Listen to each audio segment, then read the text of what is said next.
Décideurs engagés, l'émission TV de l'Hémicycle qui révèle les décideurs et nous permet de comprendre ce qui, chaque jour, leur donne envie de se battre et de réussir. Bienvenue dans On se dit tout, l'émission des décideurs engagés sur l'Hémicycle TV. Et aujourd'hui, je reçois Jean Youtou, vice-président Collège de Paris. Bonjour Jean Youtou. Bonjour. Merci beaucoup d'être avec nous dans On se dit tout. Collège de Paris, évidemment, c'est un ensemble d'établissements d'enseignement supérieur qui a pour mission, qui a pour vocation en tout cas de promouvoir l'excellence pour tous. Mais on va d'abord parler de vous, Jean Youtou, si vous le voulez bien. Vous êtes originaire du Cameroun, ingénieur électricien, doctorant en intelligence artificielle. Vous avez monté en France et dans le monde aussi, dans plusieurs pays d'Afrique, des campus, des collèges pour former les jeunes au métier du digital. D'où vous vient cette passion pour l'intelligence artificielle, pour le digital ? Alors déjà, il faut dire que Collège de Paris, comme tu l'as dit, est avant-gardiste sur les métiers de demain, et même d'après-demain. Et l'idée du Collège de Paris, à la base, c'est de pouvoir rendre l'excellence française en matière d'éducation accessible à tous. Et à tous, en Afrique particulièrement. À tous en Afrique, mais aussi en France. Oui, bien sûr. Parce qu'il faut noter que 90% de nos étudiants ne payent pas eux-mêmes leur scolarité en France. Ils sont alternants, donc c'est l'entreprise qui paye et ils reçoivent également quelque chose. Donc, on a vraiment misé sur le fait que un jeune qui est en zone défavorisée peut faire un bac+5 alors que ses parents, à la base, ne pourraient pas le faire.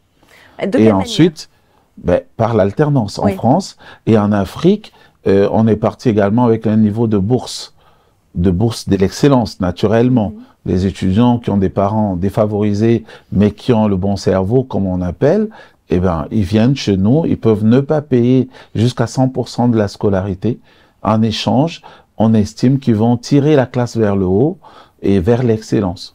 Pour vous, c'est un combat, et d'où vous vient ce combat que vous portez justement pour inclure cette diversité dans l'excellence? Ah ben, ce combat vient de mon parcours familial qui était modeste. C'est le mot qu'on utilise aujourd'hui, mais en fait pauvre. Je viens d'une famille pauvre et mon père m'a dit un jour, mais tu sais, tu t'en sortiras que par l'école. Rien d'autre à faire. Donc, c'est difficile, mais tu dois t'accrocher. Et donc, quand j'ai pu terminer et que j'ai commencé à travailler, j'ai pensé aux autres. J'ai pensé en France, j'ai pensé en Afrique, et ma rencontre avec Olivier de Lagarde n'a fait qu'accentuer ce que nous faisons aujourd'hui et que nous sommes dans 11 pays en Afrique avec une capacité incroyable de progrès. Nous étions les premiers à amener l'intelligence artificielle en Afrique francophone et beaucoup de personnes se disaient oui, mais vous êtes trop en avance. Et parce que ça fait peur encore l'intelligence artificielle. Vous pensez à tort ou à raison, c'est un vrai plus l'intelligence artificielle dans le monde économique aujourd'hui? C'est un véritable levier. C'est un véritable levier avec l'abolition du travail répétitif, avec l'impact sur les nouveaux métiers. Beaucoup de métiers vont disparaître.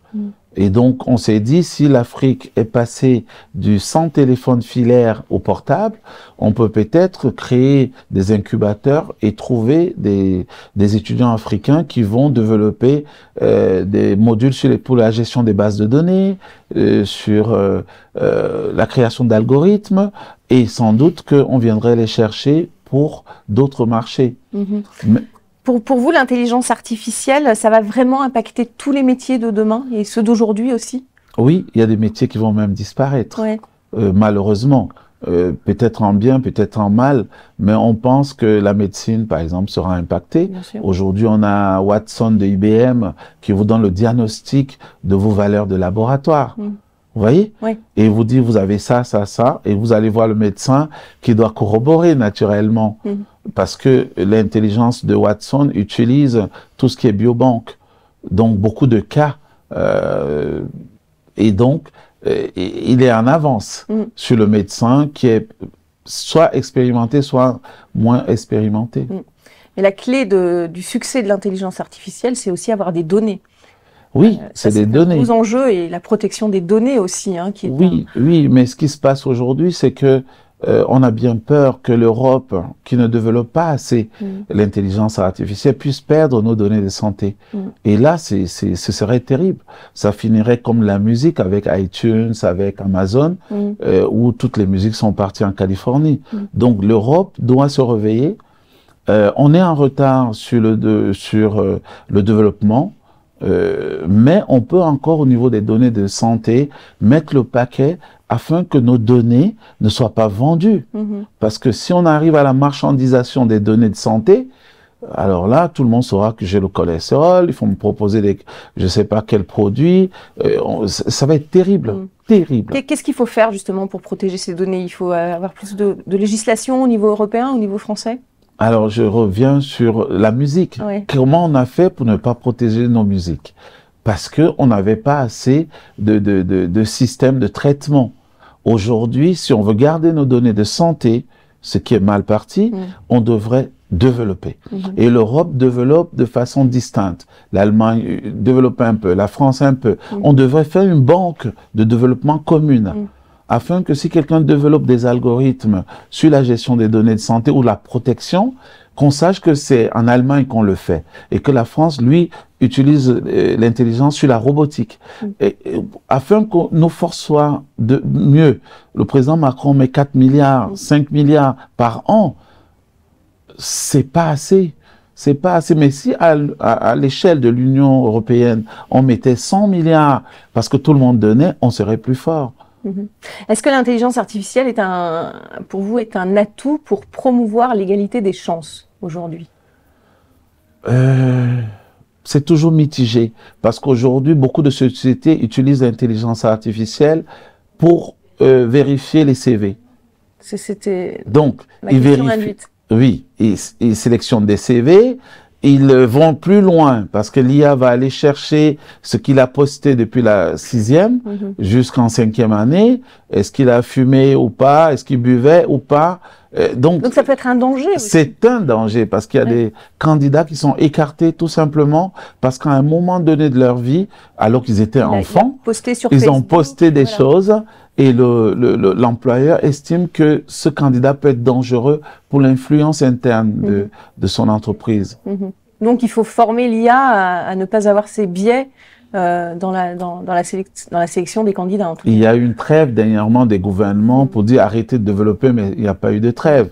Ça a continué de plus belle. Aujourd'hui, les étudiants trichent avec l'IA. On n'a pas l'outil adapté pour Parce que contrôler. C'est nouveau, on n'a pas l'outil en face. Vous donnez un sujet, et 2 minutes après, ils rédigent différemment. Bon, maintenant, les étudiants, on arrive quand même à leur poser des questions, des mots utilisés par l'IA, et des fois, ils n'arrivent pas à expliquer le mot, et on se rend compte qu'ils n'ont pas rédigé eux-mêmes. Donc, encore beaucoup de chemin à faire pour que l'IA se démocratise. Absolument. Et que ce soit perçu comme un vrai atout, en tout cas pour les métiers d'avenir. Mais c'est un atout. L'IA, c'est un atout, et c'est un atout incontournable qui va continuer à perfectionner le monde. Imaginez, par exemple, la biobanque. Un médecin qui reçoit un traumatisé crânien. Il arrive, il est amorphe et le médecin est jeune médecin, il ne sait pas par où commencer. Demain, il va pouvoir mettre les valeurs de laboratoire, la pression intracrânienne, la pression de perfusion cérébrale dans l'IA et l'IA va lui donner un chiffre.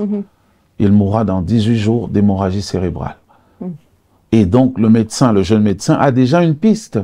Il va donc surveiller le cerveau et c'est à lui de décider s'il va opérer ou pas.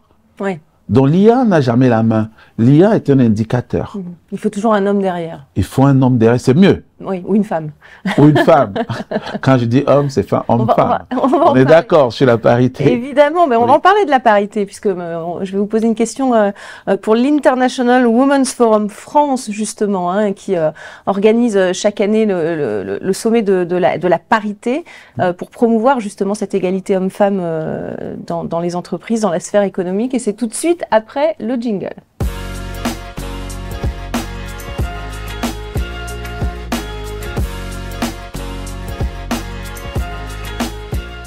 La question de l'International Women's Forum France. Pour vous, Jean Youtou, est-ce que vous pouvez nous donner quelques exemples concrets que vous avez mis en place pour promouvoir la parité au sein évidemment de votre institution?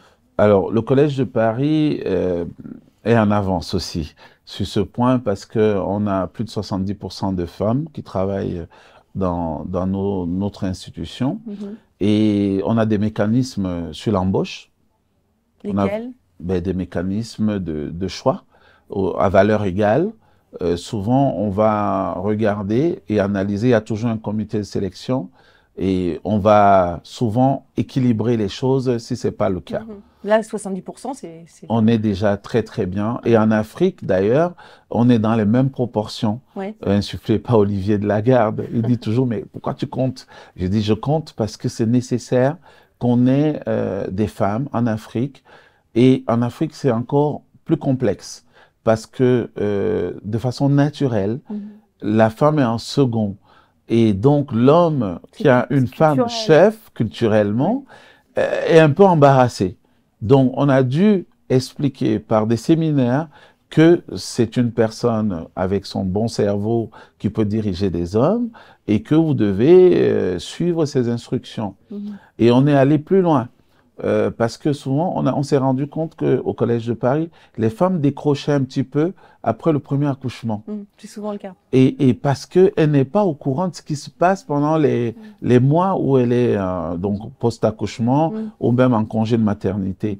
Donc, ce qu'on a fait, c'est qu'on donne des nouvelles de l'évolution de l'entreprise, qu'elle peut consulter ou pas. Oui, c'est une bonne idée, parce que c'est vrai qu'il y a une période où on est un petit peu hors de la sphère sociale. Absolument. Donc, on lui donne des nouvelles, ce qui fait qu'elles apprécient beaucoup. Quand elle a une minute, elle lit pour voir, ce qui fait qu'elle est toujours alignée sur l'évolution, les nouvelles acquisitions, les difficultés, comment on les règle, etc. Ce qui fait que quand elle revient, elle est à fond. Elle est à fond parce qu'elle n'a pas été coupée. Et donc, ça, c'est une initiative qui fonctionne très bien chez nous. La question de l'hémicycle, vous connaissez le principe, vous vous retrouvez dans l'Assemblée nationale à poser une question aux gens qui nous gouvernent, et c'est tout de suite après le jingle. Question de l'hémicycle.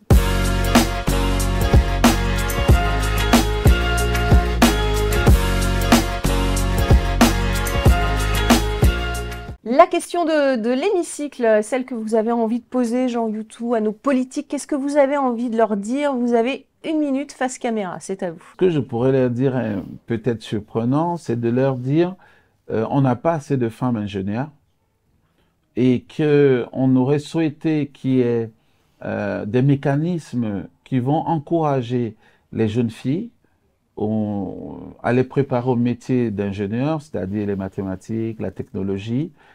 Et ainsi, on pourrait relever le fossé qu'on a aujourd'hui, où on est entre 2,5 sur 10 hommes dans les métiers d'ingénieur.